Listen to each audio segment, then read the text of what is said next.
Hello friends, Namaskar, good evening and welcome to the second edition of Lux Talks.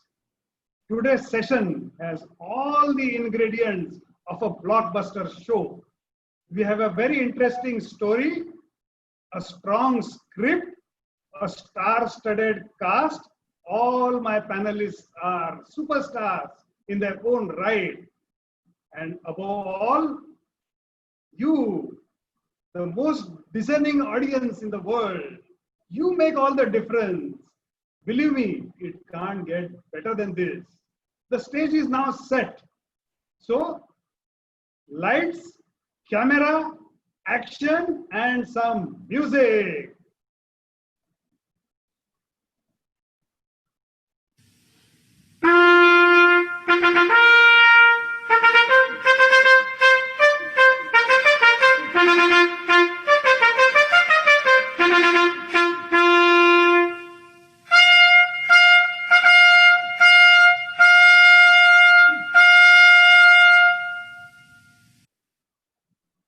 This was in the honor of all the audience members and all my panelists. So I will share the rules. Don't worry, there are no rules. There is only a request. There is a request and a suggestion. Please ask as many questions as possible. However, there are two boxes at the bottom of the screen. So post your comments and suggestions in the chat box and ask your questions by typing your questions in the question and answer box. And mention the name of the panelist who should answer that question. Okay? Set? Now I will begin with the introduction. His Highness Tikka Shatrujit Singh belongs to the Royal Ahluwalia family of Kapurthala. He is a global citizen. He is a chairman of JMC, a leading consultancy organization advising global luxury brands. He started his career as a banker and has worked across major financial centers such as London, Hong Kong, New York, and Zurich. Serendipity brought him in touch with Louis Vuitton, where he was associated as an advisor to the chairman for 18 years and also as a head LVMH in Asia. Mr. Singh is very passionate about protecting the heritage monuments of Punjab as well as the rest of India. He wants to make the world a better place to live in. And he's very concerned about protecting wildlife and wants all the rivers of India to be absolutely clean. In our panel today, he's going to play a double role. He's going to play the role of a consumer because royalty and luxury are synonymous. So while he's a consumer, he has also been the purveyor of luxury. Okay, so that's about Mr. Singh. Ajoy Chawla. Everybody knows Ajoy Chawla is the CEO of Tanishq. But how many of us know that he is also on the board of CaratLane? Lane? He has been with Titan for 29 years. Taneira, which is the Indian ethnic wear brand from Titan, was conceived as a result of the efforts of his team, and it is already a success. As a leader, Ajoy is very passionate about driving change and innovation within his organization. He is very keen to develop young leaders, but at the same time, he also believes in learning. He believes that the learning is fuel for personal growth. So we will hear more from him as we go along. Ketan Chokshi. Ketan Chokshi, not Chokshi, Chokshi, is the co-owner of Narayan Jewellers, Vadodara. Now, he is a global brand in the making, and there is he's a third generation family jeweler. East is east and west is west. and never shall the twain meet. That is what Rudyard Kipling said. But the world has changed. Ketan believes that design is the language and product is the story. His exquisite creations bridge the cultural gap between East and West. His jewelry not only caters or adorns the Indian bride, but at the same time, with effortless ease, adorns the supermodels walking the ramp of Lakme Fashion Week as well as international fashion weeks such as New York Fashion Week. Not only that, his creations are showcased at Oscar Awards. Definitely, we want to hear more about him. And what can I say about Akshara? Well, she's a director of JD Institute of Fashion and Technology. She's a curriculum developer. She's a corporate trainer. She has a formal degree in luxury brand management from Regent's University in London. She wants to showcase Indian heritage globally in all its glory. And she wants that the artisans, the talented artisans of India, get their due internationally. She's also going to launch quality luxury management programs in India in collaboration with international institutions. Okay, and lastly, the most important aspect of her personality is she is a quintessential millennial consumer. The most coveted, yet the most elusive cohort. Millions of dollars are being spent by marketers all around the world to research the buying habits of millennials.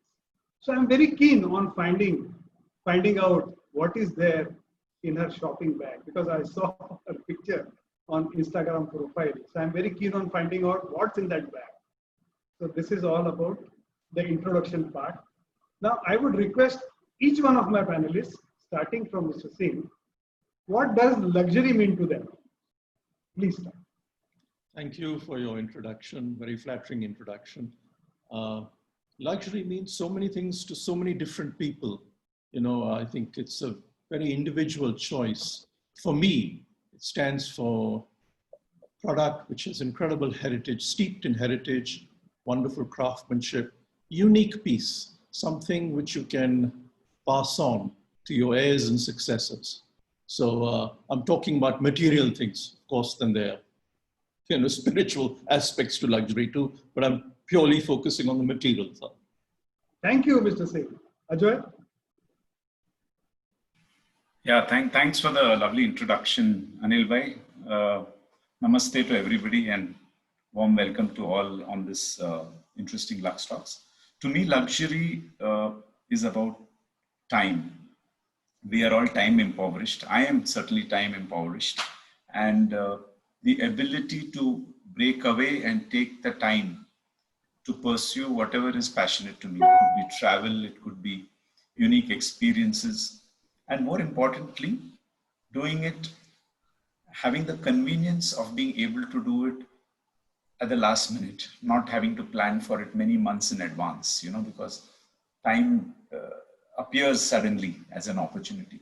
So having that convenience and having the convenience to change my mind as often as I might require. So these are all sitting in that space of time and choice and convenience for me.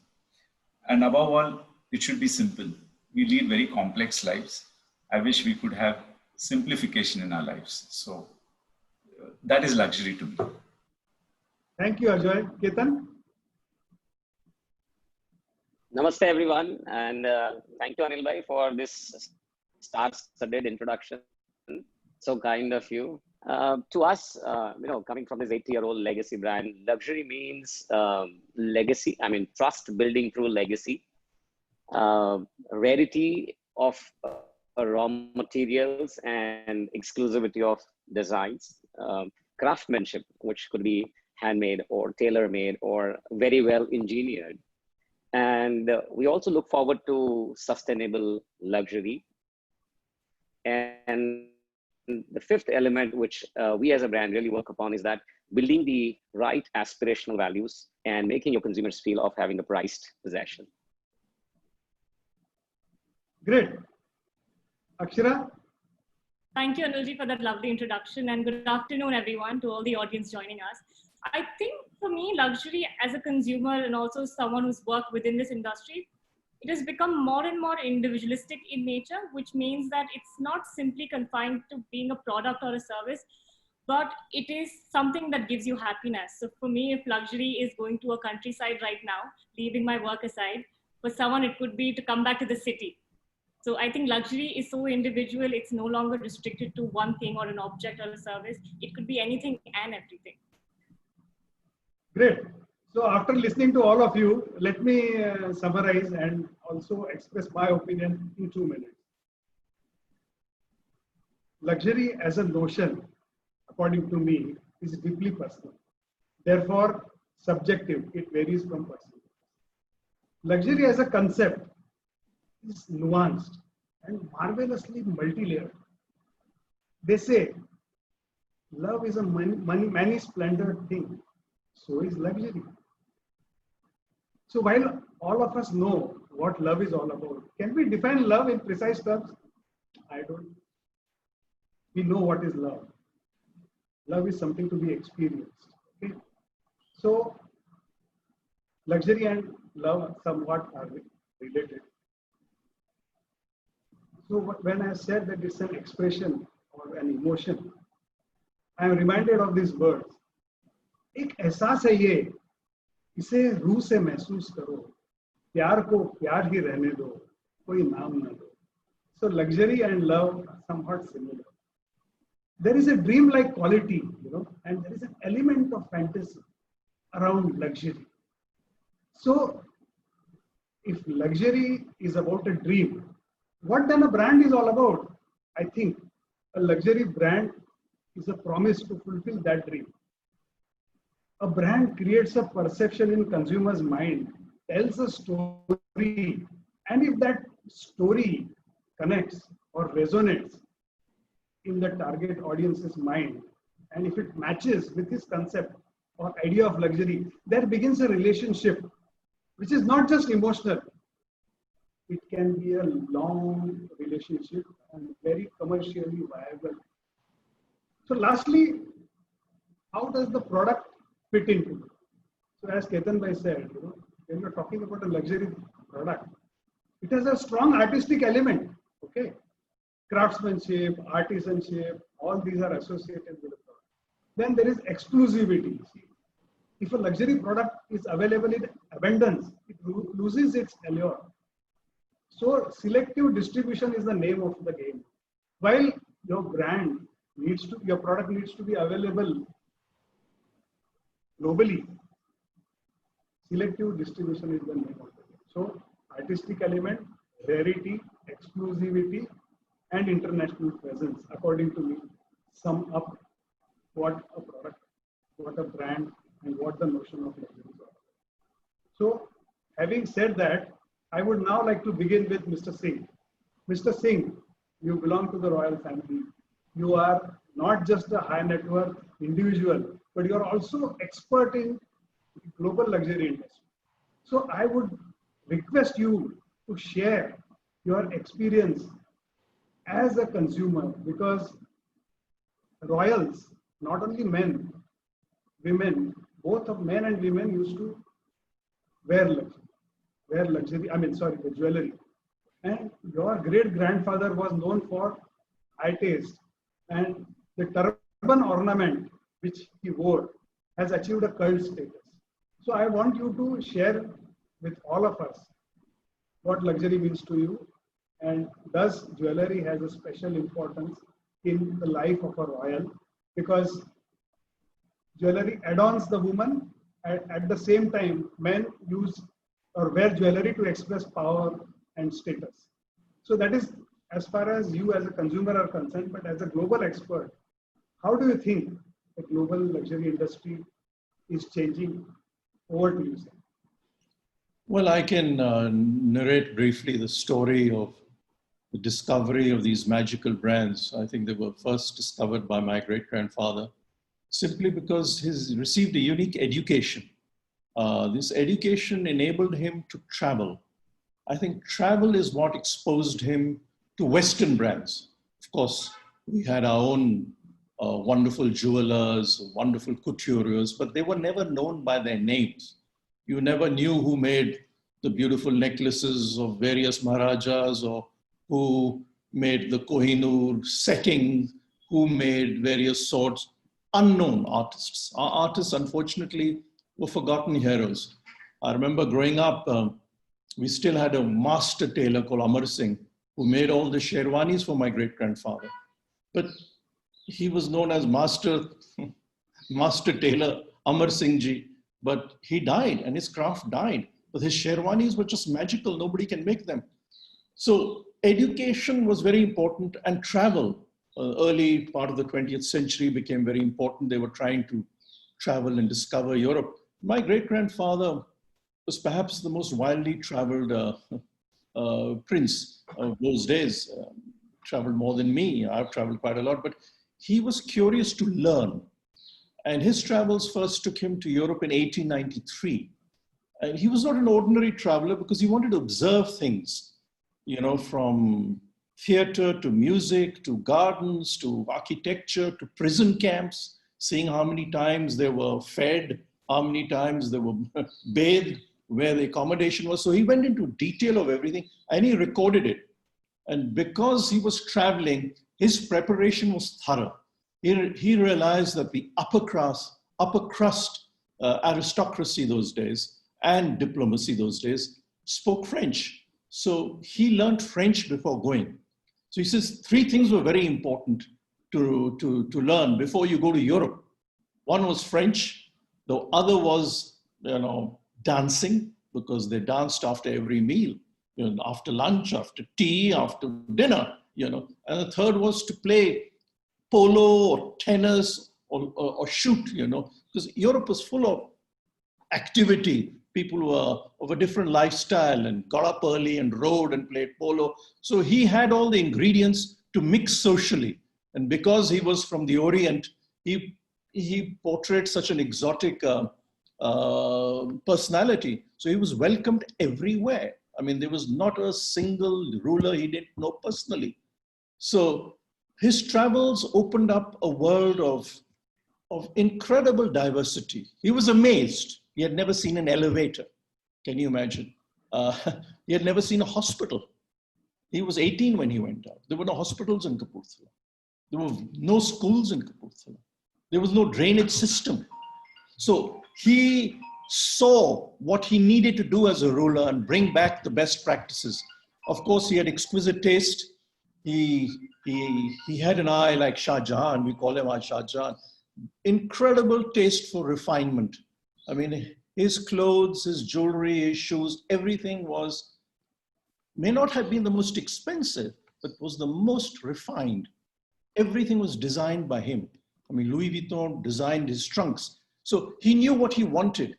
And I think because of his refinement and his constant traveling and representing India at the League of Nations and the signatory of the Treaty of Versailles, he became a very important diplomat for India too. And he started to meet, as I said, a very wide cross-section of people. And through that, of course, became personal relationships with the Cartier family, the Van Cleef family, the Vuitton family, the Moet family, which made his champagne. So he knew just about everybody, Holland Guns, Rolls-Royce cars, Baccarat Crystal. So, but he picked the finest. I remember one of the Maharajas, who was very elderly, at a party coming to me and said, we used to wait to receive an invitation from your great-grandfather, simply to understand how one conducts oneself, how one welcomes somebody, because his palace was very refined and sophisticated. His table settings were unmatched. His interiors were beautiful. They were, you know, mix of the Orient and West. So he knew how to balance that harmony. And he credits all this to his travels. Travels opened his eyes. He had a Japanese living room, a Moroccan smoking room. So he brought the best from everywhere, and he appreciated different cultures. and it opened his eyes, you know. So I think it's very important to try and get this harmony between where you come from. After all, we're all human beings, citizens of a world, you know. But he shared everything. He shared so much with everybody. And I think because of this wonderful experiences he had with different people, it made him a unique personality. So anything he touched and bought or built was unique. I mean, if you look at his own architecture, it was unique. And the vision he had, we are not Muslims, but he had Muslim subjects. So to honor them, he built the best place of worship. He got an architect from Paris to design a Moorish mosque, unheard of. You won't hear of any other ruler who built something for a different religion. You know? So this man built temples because his wives were Rajput, they were Christian Bhakts. He built a mosque, he built 2 Gurudwaras in his lifetime. Perhaps the most important one, which Sikhs don't even know, is the Gurudwara called Sultanpur Lodi, where Guru Nanak attained enlightenment. So his contribution towards architecture, towards fine food, fine dining, towards jewelry was unmatched. And for me, he's a great hero because coming from where he did, not being exposed to anything as a child, his first experiences were when he turned 18 to a world which he was hungry to discover. And he writes, his greatest desire in his life was to travel and discover. And I think it's through those eyes you try and learn and harmonize beauty. Mr. Singh, you have been very modest. You have not spoken a single word about yourself. So tell me, do you wear jewelry? Which is the brand that you love and what watch are you wearing today? Just tell me these 3 things. That's it. Then we'll move on to some other. Let's say I appreciate fine jewelry. I don't wear them because that era has gone. I think we have to be very realistic. That India doesn't exist anymore. It's gone. I can see it in the documentaries of my great-grandfather, the style and the extravagance and for his golden jubilee, there were 15 Maharajas who came to see him. What a procession it was, of elephants, of private trains, of incredible jewelry. Maharaja Bhupinder Singh wearing for the first time the great Cartier collar they made for him. So, but that world has gone. I think we have to be realistic now. Yes, I would wear something for my son's wedding, definitely, or some other interesting family weddings. But personally, no, I think I've learned to be, my grandmother was a Gandhian, great influence on me. She was from Gujarat. So we've learned to be very humble and simple. Great, sir. Great. We'll come back to you. Now, let me equip Ajoy. Tanish has been very successful. And one of the many reasons is because of the art of storytelling. And the most interesting stories have something to do with India's cultural heritage, whether it is your Rajputana collection or Virasat or the Jodha Akbar collection or the Padmavat collection, all are rooted in the Indian soil. At the same time, Titan as an organization seems to be seriously committed to the luxury industry. How I read that is the fact that there is a joint venture with Montblanc. There is a takeover of a Swiss brand, Fabre Nuba. Nebula is India's homegrown brand. I love the brand. And most importantly, now I want to know what is the genesis of the Zoya idea and what is the Zoya story? Because not many of us know the genesis of Zoya as a business and the story behind Zoya. So please take us through the story, Ajay. Thank you, Anil Bhai. Lovely to hear, Mr. Singh. I picked on the word harmony, just like I picked on the word happiness from Akshara's previous comment, and they'll stay with me because I think they resonate well with me. But, the common theme that is here is that royalty has always been patrons for luxury, because luxury may have meant extravagance for somebody and today it's maybe an indulgence. I would like to define it more as an indulgence to people.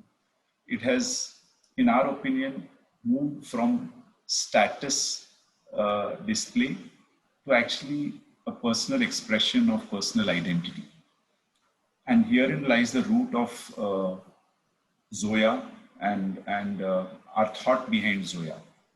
Certainly, Tanishq has played a role in transforming the jewelry industry in India and continues to influence the whole category in a unique way. But when we thought about Zoya, we were actually thinking about the royalty of today. In fact, our first thought was, as you rightly said, we've done so much around Indian cultural heritage. First of all, India was associated and India was a seat of luxury if you go back several centuries. So why not Indian luxury? That is the first thought. But then when we connected it as a marketing company, as a brand-driven company, it's all about who are you targeting? Who's the customer? So for us, the customer was really the royalty of today. These are self-made people, first-generation businessmen, corporate czars, and so on. And most importantly, the woman whom we wanted to connect with is a woman who is very comfortable with reconnecting with her feminine self. It's a journey journey of the woman, there's a journey of the heroine, which has been talked about as a myth. And towards the end of the journey, the woman actually reconnects comfortably with her feminine self, breaking away freely from the patriarchy dominance that might have influenced her in the first so many years of her life. So it's really a connection with her identity.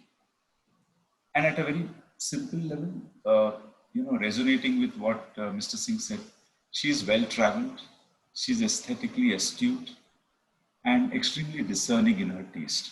I think that goes with most, luxury brands. So keeping that in mind is what we actually brought out Zoya. And of course, to appeal to her, we said, there has to be two dimensions.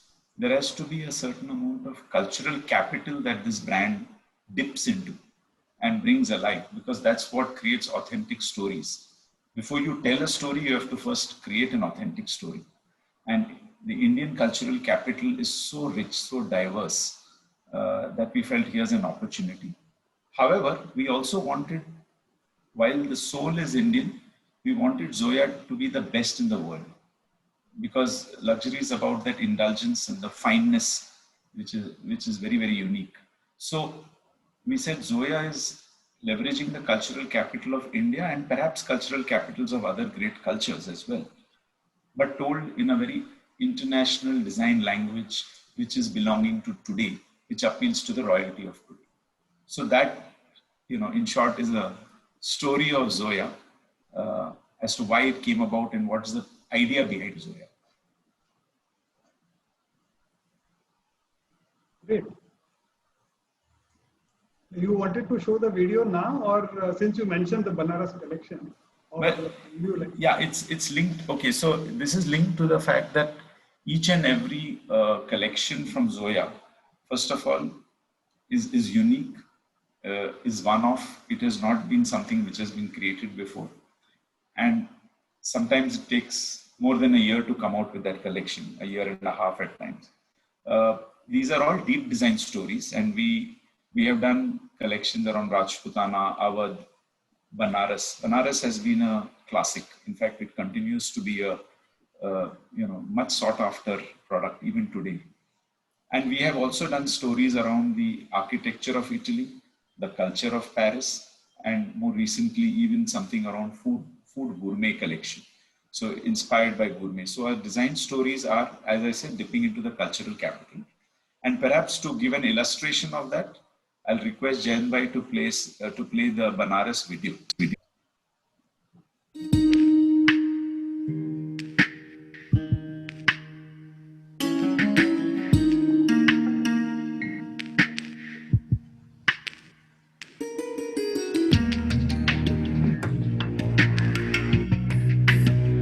हीर आँख दिए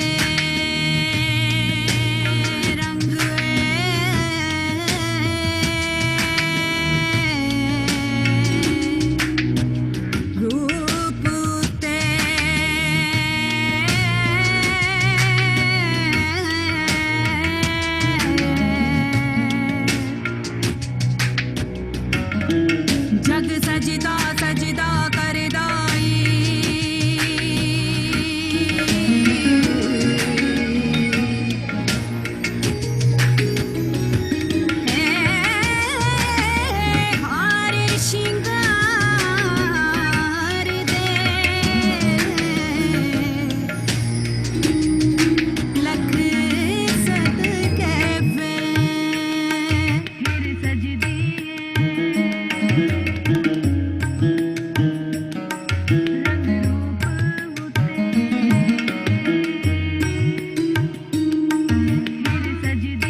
back to you, Anil. Fantastic. So at least now we know a little more about Zoya and the story behind Zoya. I'm sure the audience would like to ask a lot of questions to you, but let's finish with the panelists and we'll go with the flow. So Ketan bhai, kem cho? So you are so well known, yet a very low profile. So how do you manage to be ethno-contemporary, while you have made jewelry for the Indian brides? If I remember, Geeta Basra wedding jewelry was created by you and your team. At the same time, also you are showcasing abroad. So we would like to know a little more about Narayan Jewelers. So as I see it, Narayan Jewelers is Indian at heart, but global in spirit and ambition.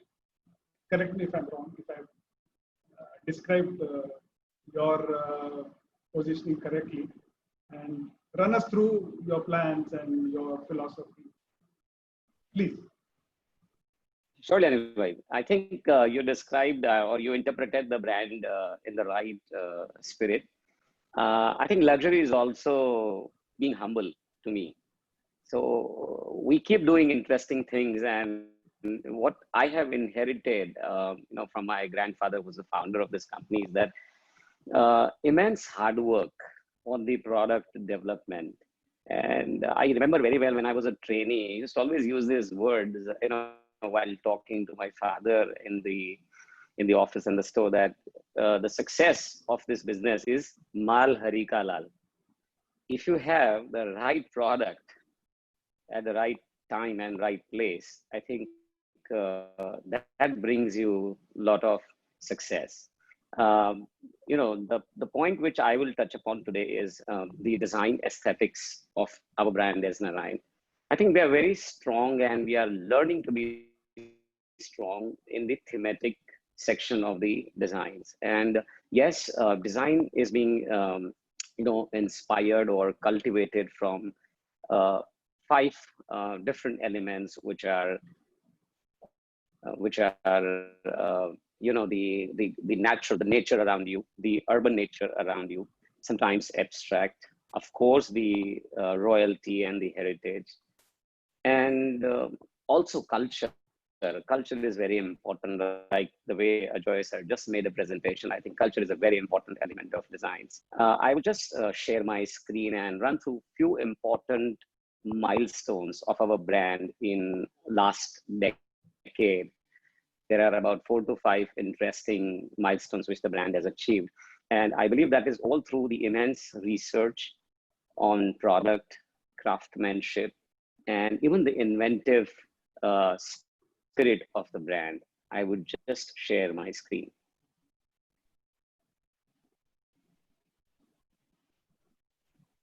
Just to check it.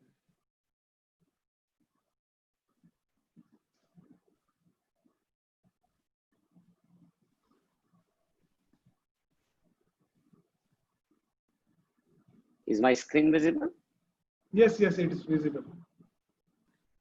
Perfect. Okay. All right. So, the first very important milestone, which became, in a way, a little game changer for us, was our association with Gemfields for a project known as Emeralds for Elephant. And this was done for the elephant conservation in India, in association with Sotheby's, and Sotheby's did their probably the first auction in India in Mumbai. So there were about 7 to 8 people were invited for this program to make the representation, and finally our design inspirations and aspirations convinced the London team, and they picked out 2 pieces for the program and for the auction. I will just share the the designs here. These were 2 designs which we came up with. This was for the auction first and foremost. Now in the auction, to design a ring and the bangle is itself a very challenging thing, because you are looking at the international bidders. Ring size is a very complex thing. And 10 years ago, we came up with this brilliant concept of multiple finger ring. Before that, probably nobody has really done any experiments on having a ring which is sitting on a multiple finger. This ring was sitting on 3 fingers, the first finger, second, and the third finger, basically for the elephant. So we brought the elephant in its full glory, having a back seat on the royal seat on their back, and thereby studying the finest emeralds onto it. This was the ring, and this bangle, which was, showcasing the female elephants, which always moves in herds. So every elephant is, catching the tail of the previous elephants, and they are just moving in herds. And on the top, again, there is emeralds, which we have used. In this, the most intricate thing was the sizing. To have a right ring size. Anil, by this finger ring was a star performer. It can flip. It can be fitted on any ring size. You just have to flip it from the left or from the right or both the hands, but it will definitely fit 1 finger or 2 fingers of every female. So it was a very challenging thing, and we did an analysis of, detailed ring size and so on, and we finally created this life pieces. And in the auction, both the pieces got highest bids in India. I think we raised about nearly about 24% of the auction revenue, and the highest number of bids. In fact, the ring, in auction, usually there is a minimum reserve price and maximum reserve price. I think this ring surpassed 100% of the minimum reserve price and sold much beyond the point. I think very successful. So this, the creating the right design, right thematic design at the right time really helped the brand. Then there was another milestone, which was again with the Christie's auctions. And this was again for the Project Blossoming for a Nanhi Kali organization by Mahindra Group. And this was to help the education of a girl child. So here, again, the theme was, the institution, the Nanhi Kali institution converts the small girls by educating them into a confident flower, which is blossoming. That was the basic theme. And so we made, again, we were selected and made a presentation of these 2 designs. If you look at the necklace design, those are small buds of flower actually graduating into a bigger flower, which is blossoming. And it is a journey, but there is no connect between the 2. And on the left side, you can see a bracelet, which is, a handcuff. It was a big handcuff, which is, showcasing the confidence of a girl who is very well educated. We then, again, both the pieces got auctioned and fortunately, this time also got the highest bids in India. I think we raised about, nearly about 40% of the auction revenue here. So, I would just also add one little thing that, being in luxury jewelry industry, which is non-essential. And when you do such, CSR activity through your product, your services, I think that brings a lot of satisfaction also within. This opportunity comes rarely to, whereby your product is actually being utilized to help or change either that's the animals or the human lives. I think that's very, very satisfying to us. The third thing which has really made the brand very popular was our association with Forevermark for creating the red carpet pieces for Oscars or BAFTA. I think Indian designers never had a very organized platform about 8 years ago. Fortunately, with Forevermark getting active in India, they created a platform whereby by invitation, the Milan team would invite 5, 7, 10 designers to make a presentation, and then your piece has been selected. I think we are the only brand who has been consecutively selected since 2018 till 2020 to design for every year's red carpet, as well as the only brand who could make at 6 product placements at the Oscars, which is, I think, very unique from India. And, there's a big responsibility also to represent India on such a global event. 2018 was a very great year for us. And here, Mary J. Blige wore our earrings. These were the earrings which she wore during her live performance at the Oscars. So that's very interesting. I've added a small clip here. Not audible, huh? Written back. It's not audible? No. Just a second. Ajay, can you help me? What has gone wrong? Jayan bhai, not audible. Jayan bhai, sorry. Ketan bhai, if you just So I go think to again option, if you just go to your options on the top, it should allow you to share computer sound. All right, just a second. Come on. Sorry, I was not expecting this. This always comes up. Let's switch to. So otherwise, we can do the same procedure. Stop sharing, go to the, change the commands, and again. Is share it now the good? screen. Is it good now? No, we can hear you, but we can't hear the sound of your video clip. Let's try again. So stop sharing, change the command, and then again.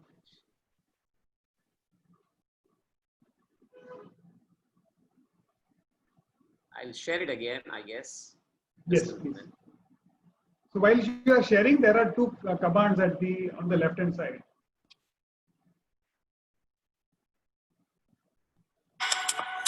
Yes, now we can hear. Now we can hear.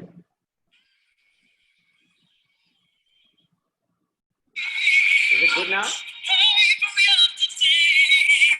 Yes, yes, yes, Is it good? yes. Good.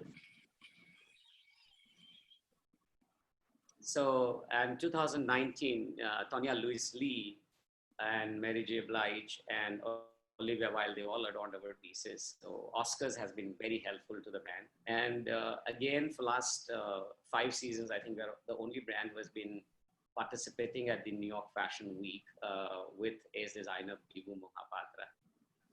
Again, as I said, that the thematic part, bringing out the right context, and taking the Indian craftsmanship with a global design forms and a global platform, I think is something which we are really working hard upon. I will share a small clip of our products and the runway videos.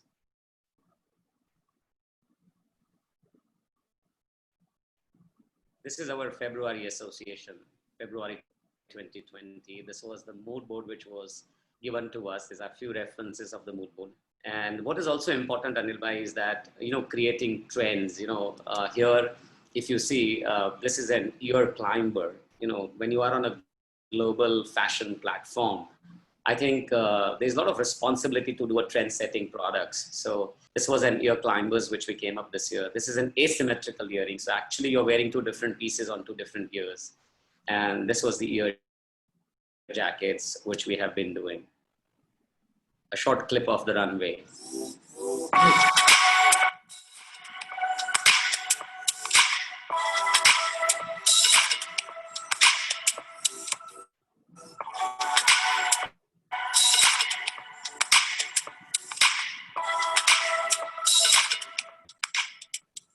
Hi, this is Ketan Chokshi from India, Narayan Jewelers, and I am at the New York Fashion Week in association with Forevermark India and the ace designer Bibhu Mohapatra. So it's a complete match for us because our philosophy is absolutely matching to each other.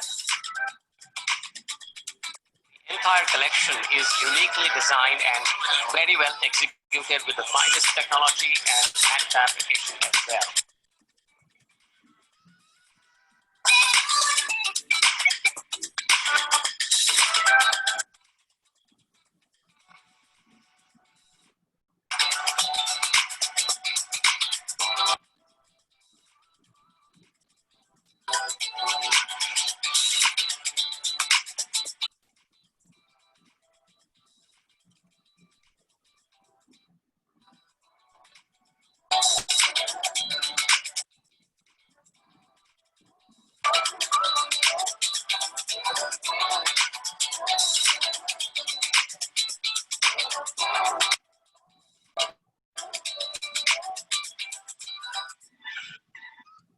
coming back to your question, the celebrity wedding for the brand, I think that has also been very helpful. We have been, we were selected by Harbhajan Singh and Geeta to design her wedding jewelry, and again, wedding jewelry is a journey of a bride, which is very sentimental and emotional. You really have to match to her perception or her dream visualization for her probably finest composition. So yeah, I'll share a picture of us being collaborated with them.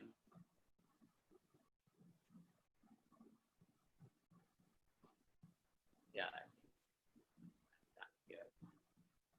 So, I will just take a short moment to finish.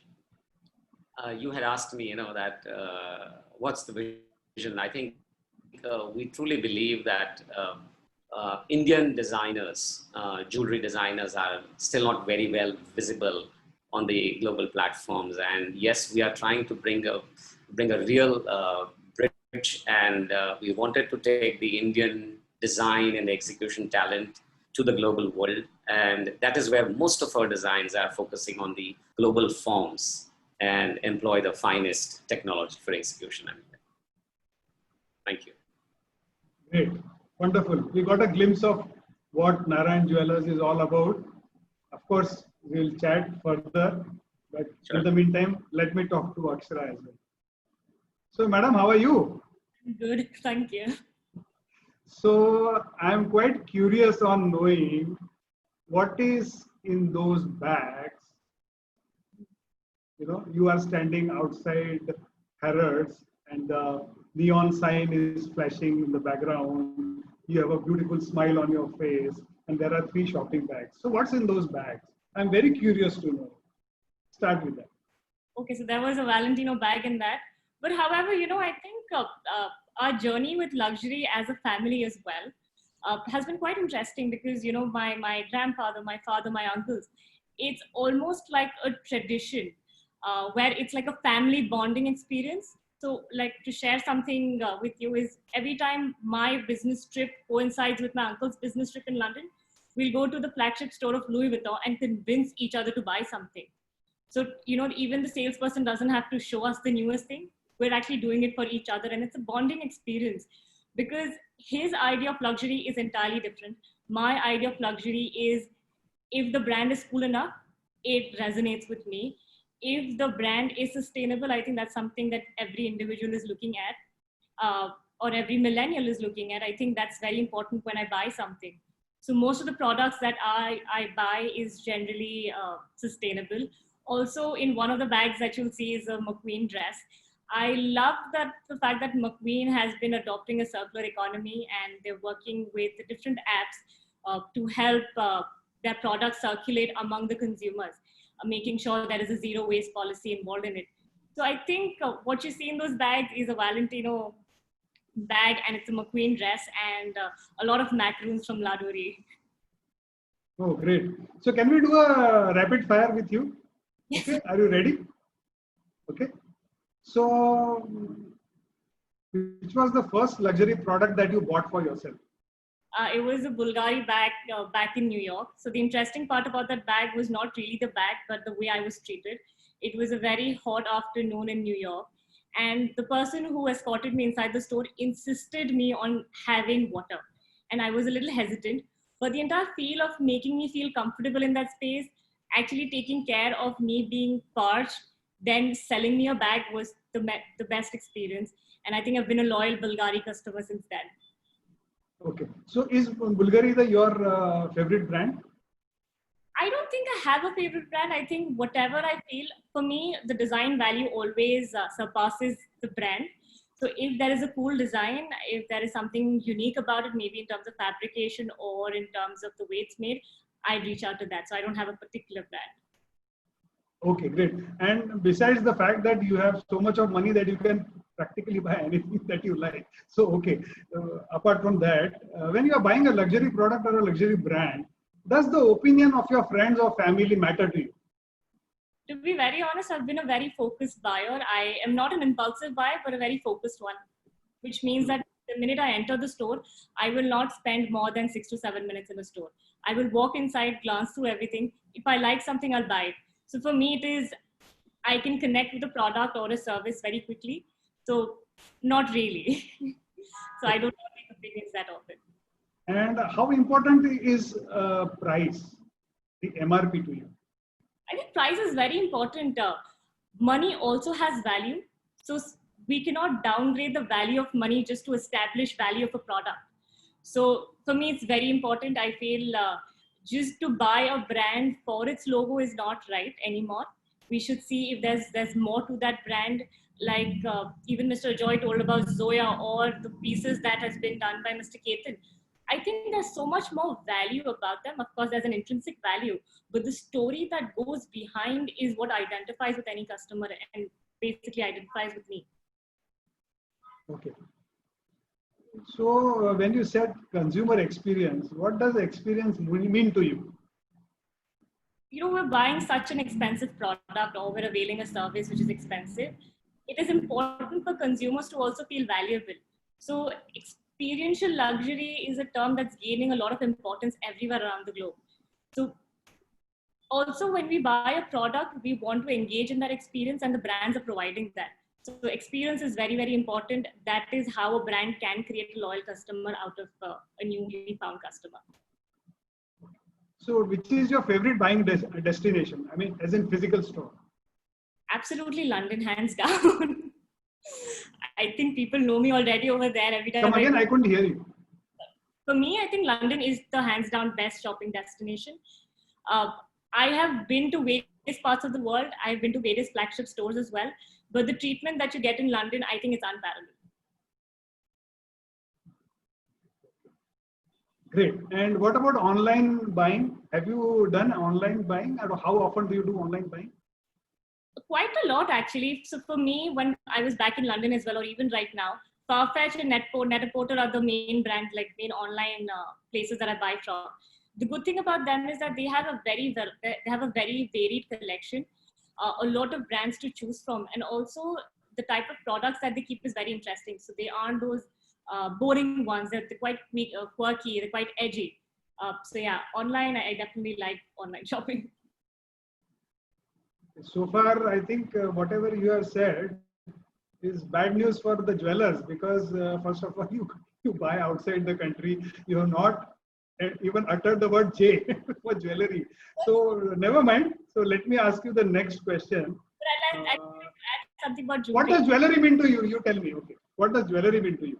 Because I belong to a Gujarati family, to say that I don't wear jewelry is an abomination. My grandmother is going to be really upset for me to saying this out loud on a public platform. But something that my grandfather, my father also, my grandmothers have always forced me to do is buy from Indian jewelers. They've always said the value or the craftsmanship that India will provide, no one else will.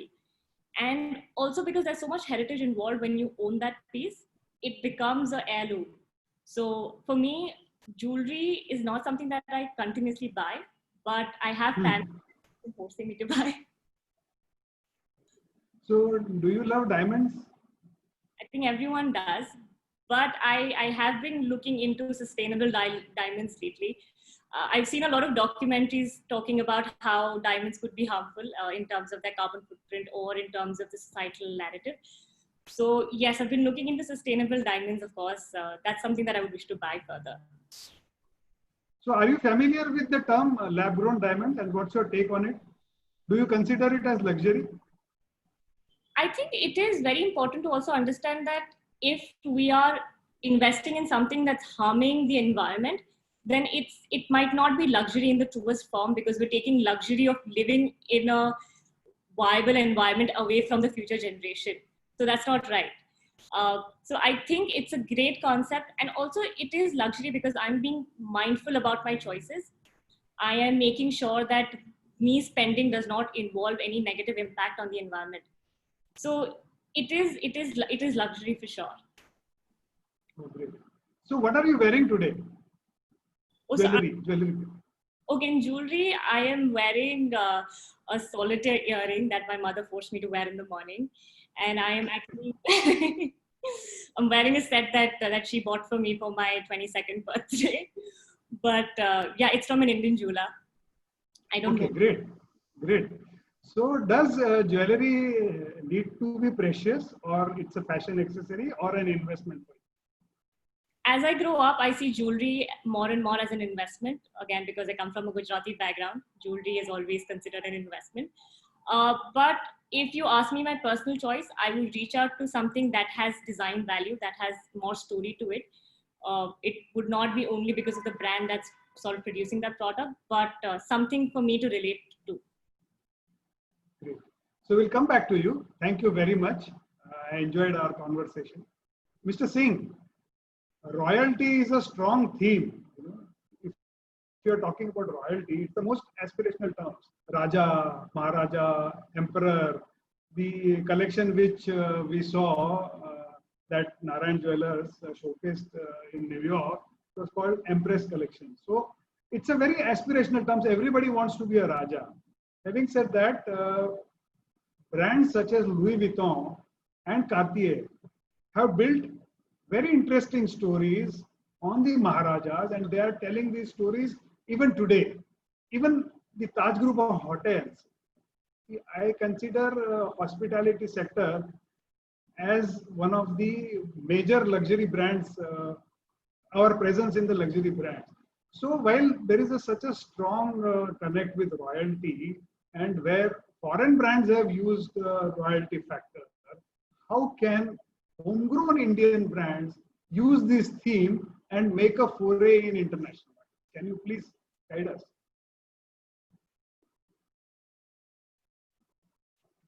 Can't hear you. Can you hear him? Hi. Hi, very interesting question. Some time ago, a survey was done by the Economic Times saying what is a global brand and what is the most respected global brand name. And strangely, it happened to be a brand called the Maharaja. Everybody from Timbuktu to Los Angeles to Beijing knows what a Maharaja is without being told. So maybe it's a story which has gone global. I think in Brazil at the carnivals, there's always a float made of a Maharaja or Indian because of the extravagance. Everyone dreams of being a Maharaja. So it's a great brand name. Its question is, how do you link it with Indian brands? Unfortunately, as I said, we had great craftsmanship who didn't really transform or morph into a brand. But today's generation can. I think associations with different royal families, using them, their palaces, their heritage. It's a story you have to tell. It's all about storytelling and then showing them the experience, because every family in India had a unique story to tell. So it depends where you want to position yourself. Rajasthan has its uniqueness, Gujarat state, Punjab states were very modern. They were the greatest clients of Cartier and Van Cleef and Vacheron, etc. So it depends what story you want to tell. So there's an audience for all kinds of story, and then build a whole experience around that. You have all the assets in India, but we still don't have a brand which has capitalized on this wonderful brand called the Maharaja. Air India did that for a long time. Mr. J.R.D. Tata really respected that brand, but no one else has. No one else has built these relationships. I mean, Cartier has a relationship with my great-grandfather. I don't know any jeweler who's, taken an interest to build a relationship. I know many, but they don't have perhaps the capital today to spend, like the West does. I mean, whether it's Bulgari or Cartier or Van Cleef, the big jewelers have unlimited resources today, and they can create things. And they also understand the global audience appreciates that name Maharaja. This was made for the Maharaja, and we got inspired by this creation. So I think we have to partner with talent in India, with unique stone cutting, styles of India, with unique stones of India, and create something. There's some fabulous jewelers. I mean, some of my great friends are from Jaipur and Bombay, and they make incredible things, which are museum pieces with incredible finishes, but they really aren't known today. They don't have the scale, or don't have the marketing budgets, or don't have the collaborations. You need to have a peg around which you build your story, whether it's the Indian Maharaja or the Hollywood stars. This is what gives you a global audience. Gave Cartier that audience. They were making things for the royalties of the world, plus Hollywood. So it was an incredible time to build the brand. And that's why they can give that story. Each time you want a unique experience, Cartier will lay it on. Van Cleef will, and Bulgari will. So I think the question is, you need a conglomerate or a powerful company with deep pockets and a vision to then capitalize on the Indian story and the story with the Maharajas, because their tastes were unique, their styles were unique, and everything was custom, made to measure for them. They never went to see Mr. Cartier. He came to see them. He sat down, designed things with them. Same thing with Mr. Vuitton. They never went to a store. The store came to them. I've seen the diary of Mr. Vuitton where he said, we have to wait outside the Ritz Hotel for 3 weeks. And if you're lucky, the Maharaja will see you, but if he sees you, you get the most incredible orders, designed by them. So there was this wonderful collaboration. And I think today's India, it's a very exciting prospect to see if we can do that with Indian designers, be it jewelry, be it fashion, be it hotels, be it anything. There's so much to do here, and take it to a different level, a next level, and take it to an international audience. That will be the challenge for the next generation. Great. What we observe today is the European luxury brands have been late in latching on to the technological bandwagon because they did not take technology seriously. As a result of, I think they are following up, catching up, but they are me too. And in order to expedite the process, in order to appeal to the younger set of consumers, because the notion of luxury that our generation had is different than what today's youngsters feel. So what I find that the collaboration is the way forward. To give you a concrete example, for example, Louis Vuitton tied up with Supreme. So what is your opinion about this collaboration? Because I personally feel that such collaborations alienate people, and a strong brand will obviously alienate people because somebody will like it, somebody will not like it. So what's your opinion? I think you have to provoke people. Louis Vuitton caters to a very diverse clientele. Lots of brands today cater to a very diverse clientele. They've realized that to keep yourself in the press and make yourself relevant, you need to provoke people. You need to get different elements coming in.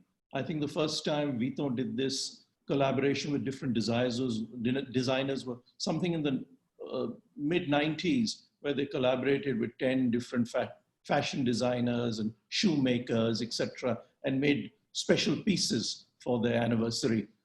I think it's the right way, because you fuse different thinking, different styles, different philosophies into your own heritage and give it a twist.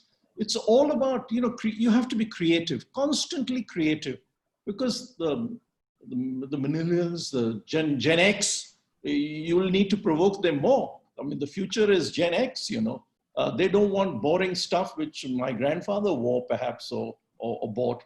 They want something more tantalizing, something more stylish in their vision. So it's the only way forward. You have to be relevant. You have to live in the times. Keep your heritage. You continue to make your heritage pieces, but also become relevant. Times are changing constantly. Tastes are changing constantly. What's going to happen post-COVID? Nobody knows. You've got to prepare for that too. Prepare for that generation. So yes, I think they've got it right. They are constantly on the lookout for new talent, new collaborations, bringing things. As I said, it's all about harmonizing things. But big companies have such diversity, they can manage it very easily. Akshara, what's your take?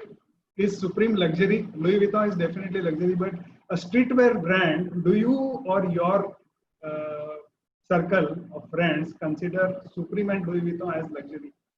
I think definitely. I think it was one of the most successful collaborations.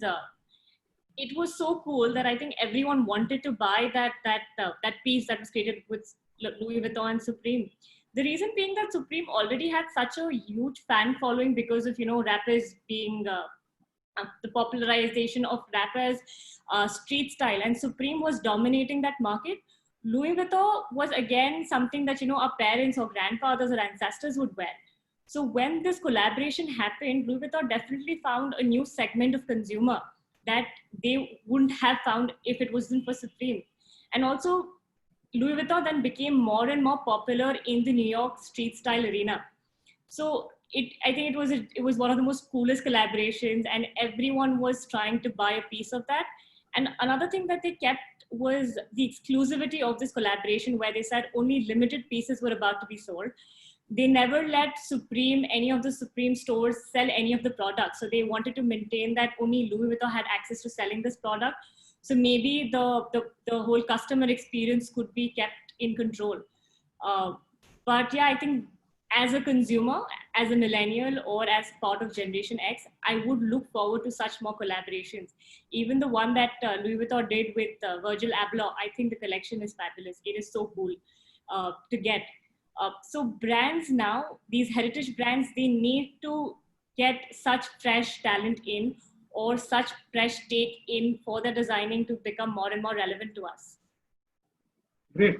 I think I am in the minority because as a consumer, I did not like that imagery at all because it was too OTT for me, number one. Plus a streetwear brand which sells a t-shirt at $8, suddenly selling at $80. There was a stampede and there were riots just to get into the Louis Vuitton Supreme. Yes, it was one of the most successful collaborations. It was all sold out. I have my doubt how long it will continue, but I will leave it at that. But I will ask you here, do you think Zara is luxury? Do you think Apple is luxury? To me? Yes, to you. I don't think so. Zara is luxury. Apple, I do not know. I think there's a back and forth that Apple keeps on doing. The coolest thing about Apple that they've done is done a collaboration with Hermes to do these digital watches, which is quite cool. And it's something that is gaining a lot of attention from youngsters. Zara is not luxury because I think that design is referenced from a lot of other luxury brands that I personally feel. I do not know if it's that way. But also the craftsmanship or the materials that they use isn't luxury enough. So Zara is not. Apple, I think Apple is tapping into both markets somehow. Well, Apple did a very interesting collaboration with Hermes, making the straps. So they all want to inch into that space, Actually, there is a very strict pecking order of the definition of luxury. We've all trampled all over it. In France, they perhaps are the most conservative. They have an organization called Committee Colbert. If you're not part of that, yes. You are not a luxury brand. You don't qualify. And there's nothing you can do to get in, it's closed. Yes, I fully agree. Yeah. So I will make just one small point. Another story I want to say, when we were opening our Louis Vuitton store in New Delhi in 2005, the floor plan was given to my then president, Yves Carcel, who was a legend. And he saw the names of the brands. And he told the mall owner, sorry, these aren't luxury brands. I want them on the first floor. Otherwise, I'm out of the game. I'm not in the mall. The mall owner had to tell those guys who had taken those premises, I'm sorry, you are not on this floor. So, there is actually a very conservative pecking order, which we don't clearly understand. And everyone talks about luxury. It's very, very small. And it's highly controlled by the French, then by the Italians, and then by the English. But France is the leader. And we have no such organization, like Committee Colbert, which has these discussions and is a very powerful lobby with government of France. Across the world, they have Committee Colbert offices monitoring what's happening. Okay, I'll just make one small point and then we'll move on to the next point.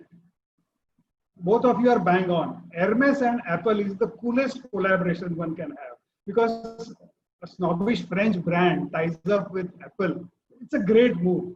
While I do not agree with the supreme part, but definitely Hermes and Apple is a very cool combination. Plus, secondly, he mentioned about the pecking order or the adjacency. See, all said and done, luxury products will be bought at the physical stores. So adjacencies also matter. So what Apple and Zara have done, they are very smart players. They are getting into all the luxury brand malls, and there is no resistance whatsoever. Now, I'll tell you one unique thing about Zara. Zara is definitely a fast fashion, but they play the luxury game. While they may be having thousands of designs, in one particular design, they will have limited collection, so it is sold out. So they are playing the luxury game, plus they are following that adjacency rule.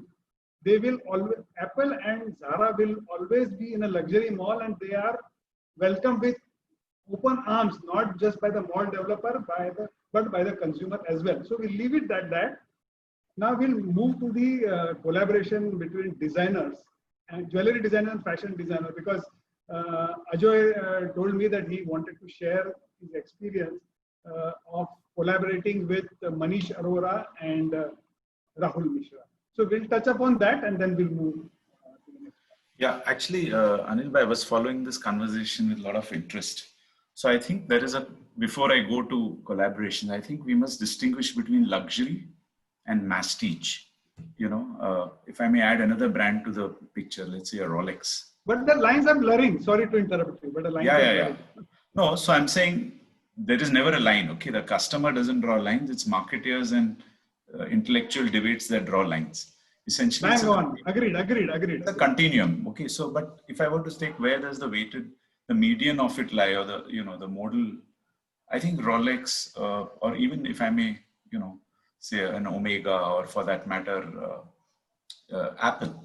Okay, they are, into my mind, mass luxury or mass prestige, and therefore there's a word called masstige, because a lot of people aspire for it, and the rareness of those products, even in LVMH, I mean, while it is luxury, but because of the sheer scale at which it is operating, it naturally starts gravitating maybe to the upper end of that continuum of masstige. And I think a Patek Philippe, which restricts itself to these 50,000 pieces handcrafted, and you pass it on to the next generation, attempts to play in that pure luxury space. So I think it's a continuum, and it's an interesting conversation. But let me come to, say collaborations is fine. We've collaborated with Manish Arora and Rahul Mishra for the Paris Fashion Weeks over a couple of years. And I think there's always opportunity to bring what I would call as a intersection set of fashion and luxury. But it's a game you have to play very, very carefully. You cannot become a fashion brand, because Zoya is not a fashion brand. And even there, it's about picking the right. So for us, Paris Fashion Week sits right on top there. Mr. Singh talked about how the French have, in a way, kept it very, very exclusive, and there's a pecking order. We believe Paris is there, and therefore Paris Fashion Week, or a Manish Arora and Rahul Mishra are designers who bring a certain point of view, and there is an aesthetic connect with Zoya, and therefore we choose those. Having said that, there's a lot of questions that came up, and also there was a lot of conversation around the experiential part of it. If you permit me, Anil Bhai, I would like to touch upon that piece, because I think that's an important piece. We have been talking a lot about the product and perhaps the extensiveness of its availability or the rareness of where it is sold, etc., etc. But as Akshara talked about, and even Mr. Singh touched upon, and many of our audience is asking questions on how do you create unique experiences? Because if I were to think of all the millennial research I have read, they are a segment who may not care too much beyond a point for owning and possessing products as much as treasuring memorable experiences, which are unique, which are personalized, which are curated, and which cannot be replicated. I think at least can't be replicated at scale, which makes it rare. And at Zoya, for example, I'll give you 2-3 examples. We have been doing this both offline and online. One interesting way in which we have introduced the collection to the modern royalty of today is actually taking up and creating with chefs, celebrity chefs, coming and creating a pairing between food, wine, and our collections. It's a very private event. Maybe, it's 10 couples who are from the modern royalty of India, set up in our Zoya store, wherein the store is shut for everybody else, and the entire experience is curated. That store transforms itself into a gourmet dining and introduction experience. That is one example I gave you. Another example is where people come to us for bespoke and say, I have a unique requirement. There's a milestone anniversary coming up. How can I make it truly special?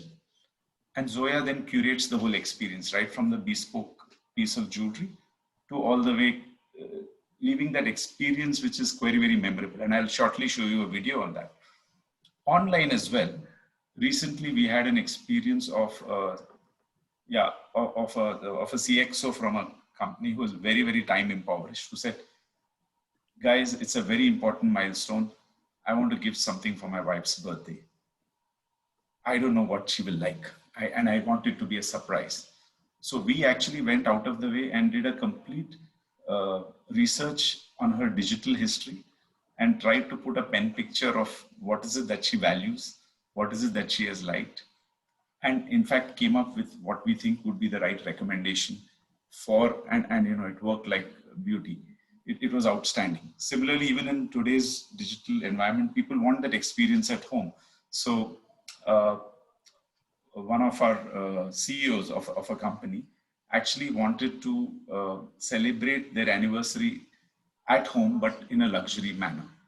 So right from enabling the entire product selection, we also, the team decided in collaboration with the Taj, created a special luncheon with customized menus and special wines, and actually hosting it at the person's house because of the stay at home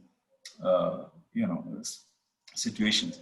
And it came as a complete surprise. So I think these are experiences which will remain in the mind. And modern royalty, whether it is millennials or people who are time impoverished, or even those who are royalty but who want the store to come home, as they say. Things should come to me rather than me having to go out. So that has been the story that Zoya has got tremendous amount of traction. In fact, we believe coming from the house of Tata, rather than be cold and extremely, exclusive to the extent of you don't belong here, which is a European thought of luxury. Our thought process is, why can't we be warm, hospitable, but create special experiences, which are still refined and, of international class.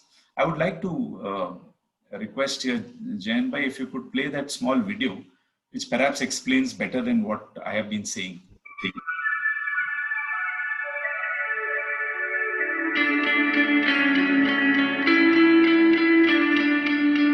I've been thinking about what gift to get her for her birthday and for the anniversary. So that's when I thought that why not give something that's customized, a unique piece that only she can have, only she can possess. So that's when I thought that let me ask Zoya whether they can create a piece that will be talked about. With every unique piece of jewelry that you want to create, it starts with a stone. So when Zoya bought a variety of options, bought a nice Sri Lankan sapphire, that immediately caught my attention. The cut, the clarity, the color. We had to be careful about what we used around it so that it didn't take away from the stone, as well as enough of the diamond in terms of the cut to be able to enhance its beauty.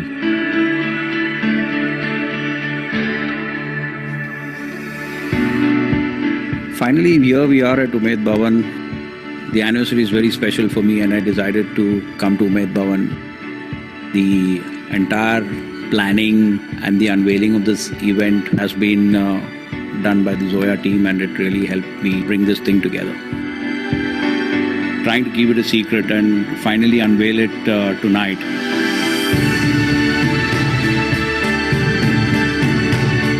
It's been exciting for me, and I really hope that she's surprised and joyous at this moment.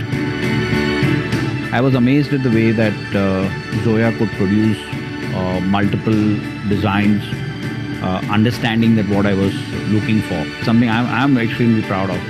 When I see it, it gives me joy. So what better way of telling someone that, when I look at you, it brings me a lot of joy.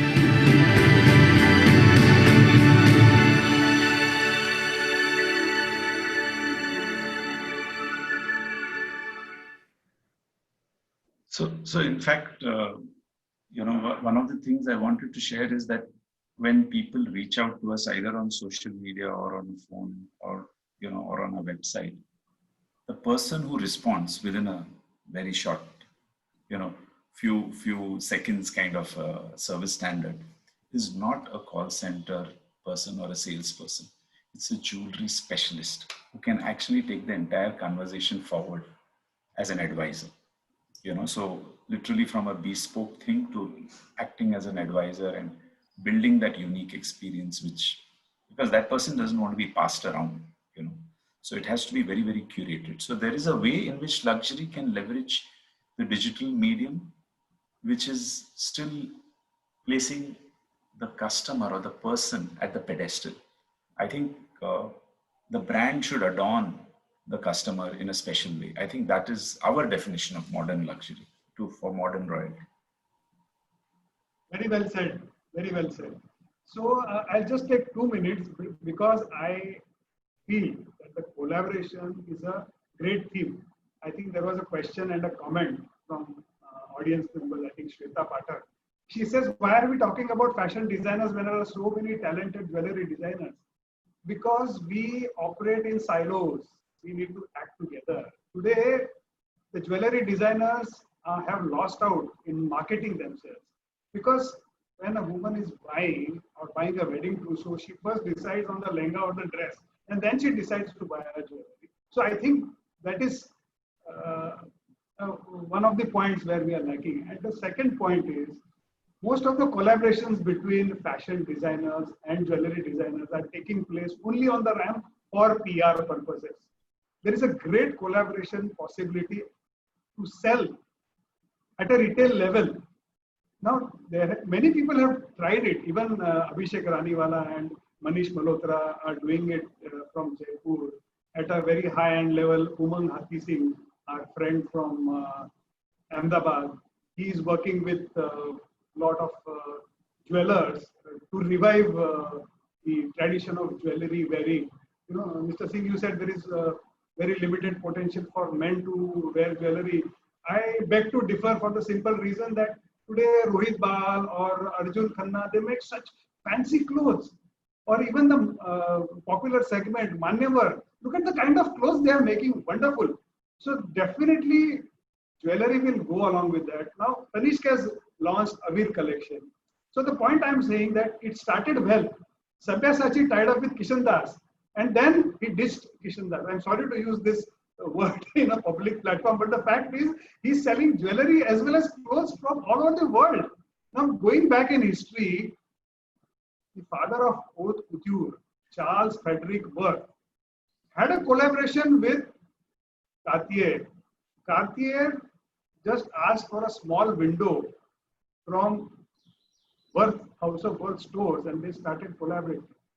And so that it's a 19th century, 18th century story, but it has a relevance. But that has not happened. I think what stops people from doing it is the hubris. Because while aesthetic sensibilities are different, there is also a lot of ego involved.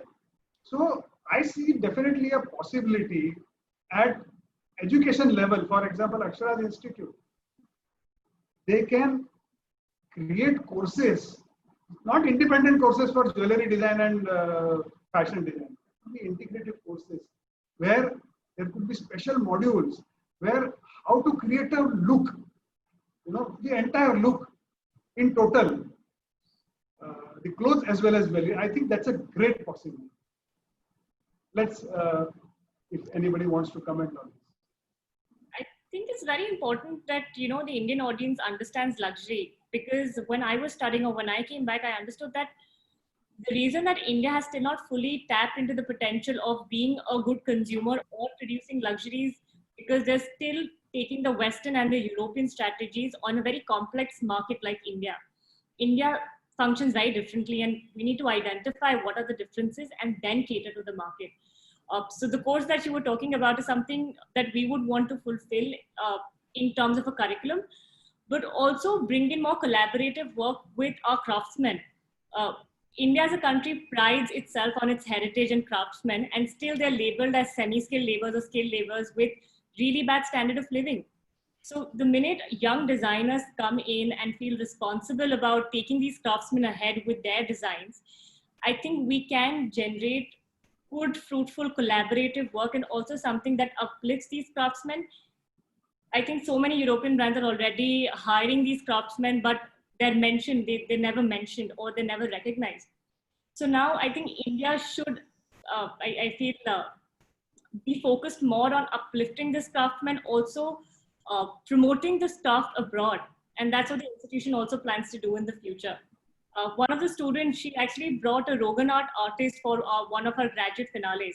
And also when we were designing for the Italian embassy for one of their events, she made sure that in that event, the craftsman could design something for the Italian embassy. And that was, again, a very, very interesting thing that we did. So I think India really needs to buck up. They really need to identify what's the market like and how to tap into that market. Great.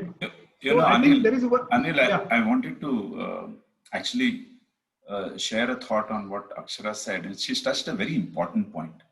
I think while we are fascinated by the craft and by the design and even by designers, what we do very, very poorly as a country is keeping the craftsman at the center of the whole thing. The artisan has been forgotten, and we want to celebrate the art, because somewhere the artisan has to somehow make his work at a labor charge of a certain amount, and then that's it. Even the designer forgets it, to be honest. I mean, that's my personal experience. I've seen it when it was in Taneira. We were promoting handwoven, and we saw what is the plight of weavers, and how do the famous fashion designers of India actually work with them. And I was aghast. If I look at jewelry, I think karigars, who are the heart of the jewelry industry, and Ketan Bhai will directly connect with me on this, as Akshara did. I think the artisan has to see dignity in what he is creating. Why would the next generation of artisans come to the table if what they see is exploitation, very poor work conditions, a limited lifespan? I mean, between the age of 15 to 40 is what they can work because of the polluting manner in which they work. Why is there no dignity? And the reason there is no dignity, because we are hesitant to pay the artisan his due. We want to maximize our profits. So frankly, the entire journey of Tanishq over the last perhaps 15 to 20 years out of the 30 years of jewelry, forget Tanishq, Zoya, Mia, all the products and brands that we sell, has been about going and working very closely with the 10,000 odd artisans who work for us, ensuring that there is a certain dignity of labor. In fact, we go right to the village level to explain to them why is it useful. In fact, our biggest challenge is how do we get the next level of craftsmen to come. When we were trying to do the Gulabi Meenakari work in the Banaras piece and other collections, there's only one family that practices this. So how will this craft survive? If that family goes away, so does the art and the craft completely. So I think it's very important, along with the craft, the craftsman, the person who is creating it, has to be celebrated. It's a very big point, and sorry I interrupted your flow of the conversation, but I thought she touched upon something very, very important. No, I agree with you. It's a very interesting subject, because in India, it's perceived as exploitation. Nobody knows the craftsman. The brands or the designers or the jewelers, they take all the credit. But in Europe and Japan now, craft people are considered national treasures. Somebody making a samurai sword is a national treasure. and he is supported by his government. He's a national hero, you know, making ikebana or lacquered screens or anything traditional done by hand. There's a whole list of national treasures. We don't have a single national treasure you can name, or a single craftsman who's been honored, you know, as a national treasure or honored by the government or the Minister of Textiles or Craft or whatever, or the brands. Even in Europe now, they recognize the craftsman and he's given the highest respect. So we need to change our thinking and respect them and honor them. In fact, both of you have said, and you have set the tone for my next point, which is the last point. But before I take the last point, I just want once again to reiterate the fact that let us look at the consumer in a holistic manner. You know, when I was growing up in school, there was this beautiful campaign. You know, a woman expresses herself in many ways. Vimal is one of them. In the same way, a woman expresses herself in many ways. Jewelry is also one of them. So I don't think there is no dearth of money, and there has to be collaborative effort in making the two things come together. Okay, having said that, coming to the last point, which is about the sustainability. And I'm sure Ketan Bhai has a lot to add to it. But what I find today is that today's youngsters, they are very conscious about the sustainability as an issue. And it is not tokenism from their side. They are very genuine. And the COVID has made that sentiment even stronger.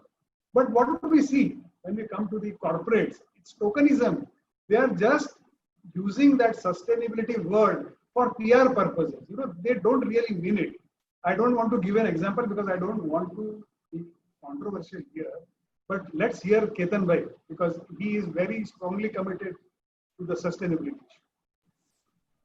Anil Bhai, when I joined business 23 years ago, and the same points which Ajoy sir touched on, you know, the biggest challenge to work with our artisans is that most of the art, whether that be the Bengali artisans or the Rajasthani artisans, the art is inherited. They usually pass on the art from their family to their next generation. They rarely do the cross community passing of art. That's not happening. So now when I came into business in 97, the biggest challenge was a child labor. You know, I see a lot of these karigars having their next generation instead of studying, and they are focusing and trying to learn or inherit the art from their ancestors, the parents or the grandparents. So the first thing, the bold decision which we took as a brand is that let's go back to all our artisans and just make sure that nobody is promoting the child labor. And we literally worked, stopped working with one of our finest artisans just because of this front. He said, "Sir, bacche hai, karigar hai, Bengali hai, hame to aise hi sikhana padta hai." Said, if this is happening, we are ready to pay and bear all their, educational expenses and everything else. But please stop this. And we took bold decisions. So, to us, I think we focus on three parameters of sustainable luxury: is the social part, which I just say that, the artisans and the child labor, we immediately stop. Then we focus on the environmental sustainability, where we make sure that all our business processes are, in place. We also make sure that we do not use any such materials like, the black golds or the conflict diamonds or the gems or anything. This is our environmental sustainability pillars. And the last is the economic sustainability, where we focus on having a right transparency in the entire supply chain as well as the client chain, and bringing the right price to every product. I think it is also very important to be having a right kind of pricing with full transparency about all your processes and price, and wherever necessary to bring upon the, the third party certifications. So we as a brand usually focus on all three areas of sustainability, which is social, environmental, as well as economic. I think, yeah, it's very important. I think what you do today is going to be affected to the next generation to dwell upon. I think we need to learn really a phenomena of coexistence in harmony, I think. And we are very committed to it. Fantastic. So I think we have summed up, covered all the points, but Madam has the last word. So would you like to add anything else, or you want to talk on the sustainability? Most welcome. After that, we'll have questions unless anybody else also wants to contribute. So please. I think to see the efforts of Narayan Jewellers in terms of, being so on point with saying that, we will not accept this. I think it's fabulous. With sustainability, there's a term that I came across, when I was in London. It's a term called hedonistic sustainability. Now, a lot of consumers or brands have a misconception that to be sustainable, you'll have to take something out of your comfort zone, which is not true. Brands, irrespective of luxury, and I think luxury as well, should make sure that the consumers feel that when they buy a sustainable product, it increases their standard of living. Because only then a majority of consumers would be inclined to buying that. And, as luxury brands, you have the way of dictating trends, or you have the way of dictating design because people look up to you. So when more and more luxury brands get into this area of sustainability, of saying how sustainability increases your standard of living, I am sure all the consumers are going to be, first of all, very informed about it, but also be more accepting towards this whole notion of sustainability. And also, I think how technology integrates now in the world is fabulous. With technological advancement, we can reduce a lot of wastage. We can include more circular economy concepts. So yes, I think there's so much to learn from everyone on this panel. It was great. And also there's so much that the audience would have learned, understanding each one's perspective. Yes, I think that's about it. So Anil, anybody else? Yeah. Anil, I wanted to, sorry, Mr. Singh, were you trying to say something? After you, Anil. Okay, thank you. So, there are three levels at which you can look at sustainability, at least the way I'm thinking about. There was one level at which Ketan Bhai talked about, or initially I also spoke about. How do we ensure we don't harm, but we actually ensure that whatever is being done in the least harmful or no harm to the planet or the person. Okay, whichever way you look at it. Then there is the next level at which you say, what can I do to ensure that I enhance the environment, do something which is positive towards, and there was a little bit of a conversation also around whether lab-grown diamonds is good or natural diamonds is rare, and what is really. So I don't know. I have not yet concluded with the research that's going on whether lab-grown diamonds harm the environment more, or bad mining of diamonds or better mining of diamonds, natural diamonds, which is right. It requires an expert to give us a point of view, but whatever it is, I think the thought there is, what can we do to ensure that there is a responsible way in which we are sourcing the material, be it diamonds or even gold. I mean, why is mining of gold also not a problem? Because at the end of the day, we are digging deeper and deeper into the earth and stripping away the earth to get less and less of gold over the last few centuries. But there is so much gold sitting in our lockers. I mean, India itself has some, between temples and households, I'm told 28,000 tons of gold is sitting, okay, which is sitting idle. So I think the responsible sourcing of gold, yes, the LBMA process and following the Kimberley process for diamonds and all of that, but also can we actually bring out that gold, repurpose it, create new excitement, maybe even take and revive some old designs and create those authentic ones Mr. Singh talked about, that, which Maharajas would have, delightfully patronized, or it could be the modern royalty of today, interpreted in whichever way, as long as you have the story. And then right on top, if you ask me, was a thought which is about, it is not about doing CSR. Today we talk about companies having to do CSR 2%, 3%, whatever it is. But if I really go to the Tata Group's philosophy, which we belong to, I'm proud to belong to, where GRD had explained that we are custodians of the wealth of the community. What we take from the community, we multiply it many times over and give it back to the community. you know, so 66% of the group is owned by Tata Trusts, which does the entire philanthropy. Now that is about not just adding back to the community many times over, but it is also taking the community to a different level of, you know, satisfaction, happiness, well-being. So to me, sustainability is a philosophy.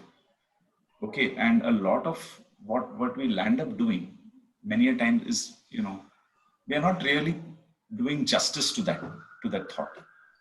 I wish, you know, we were able to do it, and I wish as a collective corporate set of entities, we were able to do far more justice to sustainability than sometimes what is statutory, what we need to do.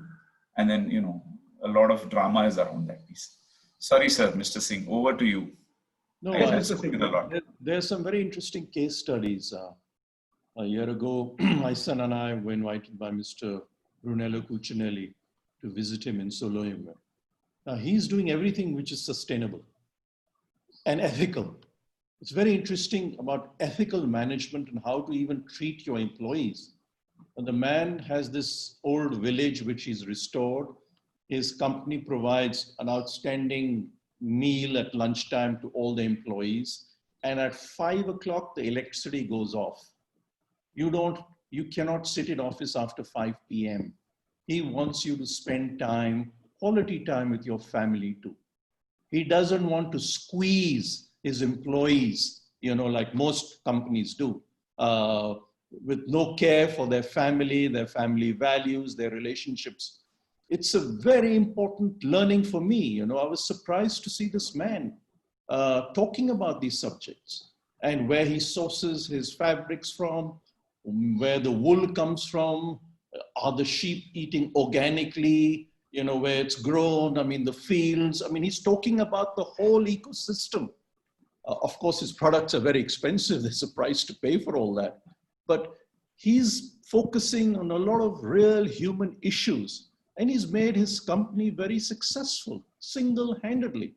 And there's a lot of learning from such pioneers who are far ahead of the game, you know, trying to incorporate everybody, you know, not just the materials, but it's also the management and how you treat people, which I found fascinating. Fantastic. I think we'll take a few audience questions, but it is now time for me to express my gratitude. Thank you so much. On a Saturday, all the panelists have devoted 3 hours where they could be doing some interesting things at home. I really can't express in so many words. At the same time, all my audience members, we have had a record number. So the first edition of Lux Talks also, we received a very good response. That is why we were motivated to do a second edition. Now, considering the response, I am also tempted to do a third one. So thank you, everybody. And we will soon announce a new topic, which will be in the luxury domain only. But till that time, I would just conclude with one share. मैं अकेला ही चला था जानिबे मंजिल मगर लोग साथ आते गए और कारवां बनता गया.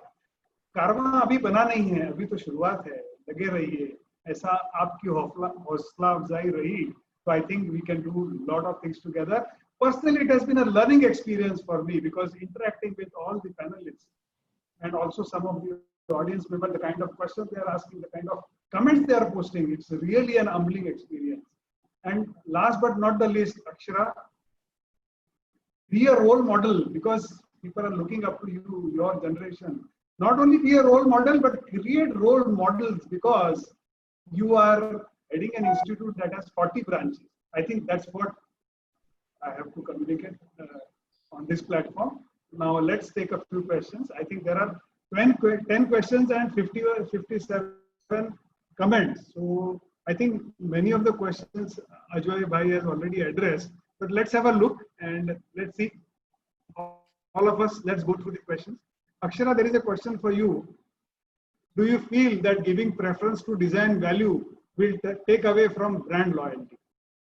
I don't think, I think being a luxury brand, I think you are, you're supposed to deliver exquisite design ideas or have very good craftsmanship.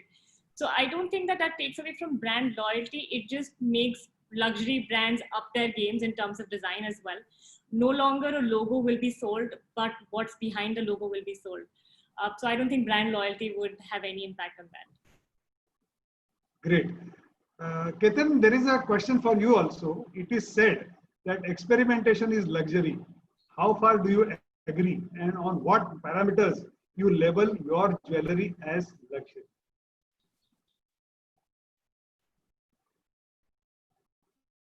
Myself. Okay. I think I have answered this question in the crisp way, but I will still answer.